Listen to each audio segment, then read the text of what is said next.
Bonjour à tous et bienvenue sur Tout Foot. Pour la troisième fois d'affilée, on va parler d'un ancien joueur de Ligue 1, un joueur qui joue encore actuellement. Son sens du but est aussi aiguisé que celui de ses petites phrases. Je parle bien évidemment de Zlatan Ibrahimovic.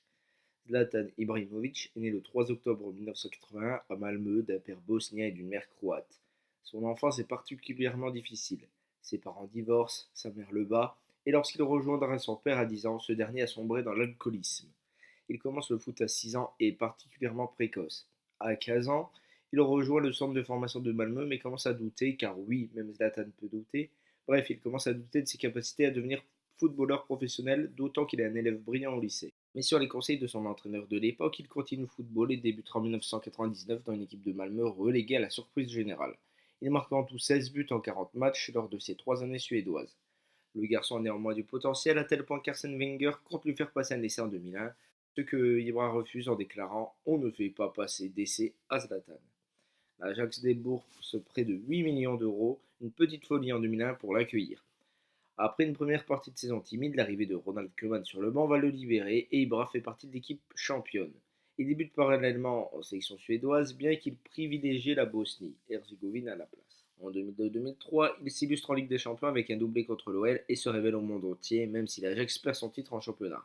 Mais c'est en 2003-2004 que Zlatan devient une vedette internationale en marquant un but de légende contre le NAC Breda. Bridé par une guerre d'ego avec Raphaël van der Vaart qu'il va blesser en sélection, il va devenir un paria à l'Ajax. En 2004-2005, il signe pour 16 millions d'euros à la Juve. Il n'y jouera certes que 2 saisons, marquera 16 puis 7 buts, mais révélera qu'il n'est pas seulement un buteur hors pair, mais aussi un passeur d'excellent niveau. Il remporte 2 titres de champion annulés par le scandale de corruption du Calciopoli. Après la prononciation de la relégation de la Juventus, il rejoindra l'Inter de Milan pour 25 millions. À l'Inter, il se révélera un buteur d'exception, marquant 66 buts en 3 saisons. Il remporte 3 championnats consécutivement, mais bloque malheureusement en Ligue des Champions. L'Inter n'arrivera pas à passer un cap. Il quitte le club en 2009 pour rejoindre le Barça contre 50 millions d'euros plus Samuel Eto'o. La saison 2009-2010 est souvent considérée à tort comme la pire de la carrière d'Ibra qui marque tout de même 22 buts.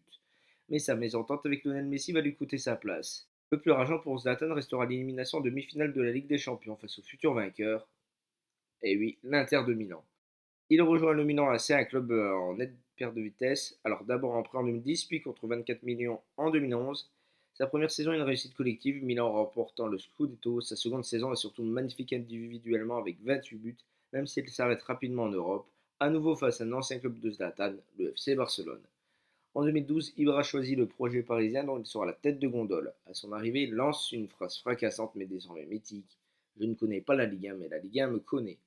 En 4 ans à Paris, il s'inscrit comme une légende du club, scorant 156 reprises pour 180 matchs. Il gagne 4 fois de suite le titre, atteint les quarts de finale à chaque fois en Ligue des Champions, ce que Paris n'a plus réussi depuis son départ. Surtout, Zlatan devient un phénomène de mode en France.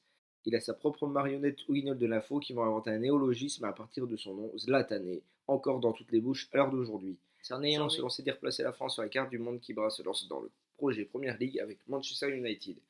Un peu comme au Milan AC, son club est sur la pente descendante. Le Paris United est franchement réussi avec 17 buts en championnat et une première couronne européenne à 35 ans. Sur cette unique saison à United, Zlatan rejoint les Los Angeles Galaxy où il évolue toujours avec un rythme proche d'un but par match, à tel point que ce dernier a déclaré « Heureusement que je ne suis pas arrivé plus tôt aux États-Unis, sinon il m'aurait élu président de la République ». Que dire de Zlatan? Je suis un grand fan du bonhomme qui me fait beaucoup rire, mais également du joueur. Il est assez technique malgré sa grande taille. C'est un redoutable finisseur, puissant et au métal d'acier, il a une palette impressionnante. Malgré tout, Zlatan souffre d'un manque de référence au niveau européen, il n'a jamais été réellement décisif en match à élimination directe. De même, sa carrière en équipe nationale est décevante. La seule fois où la Suède a fait un bon parcours ces dernières années, c'était en 2018 avec un quart de finale de Coupe du Monde. Et Zlatan n'était pas sélectionné. C'est d'autant plus dommage pour un mec qui a gagné 13 fois un championnat national. Tout ça me fait placer Zlatan à la 97e position. Et pour vous? C'est Zlatan, la force, c'est Zlatan, la puissance.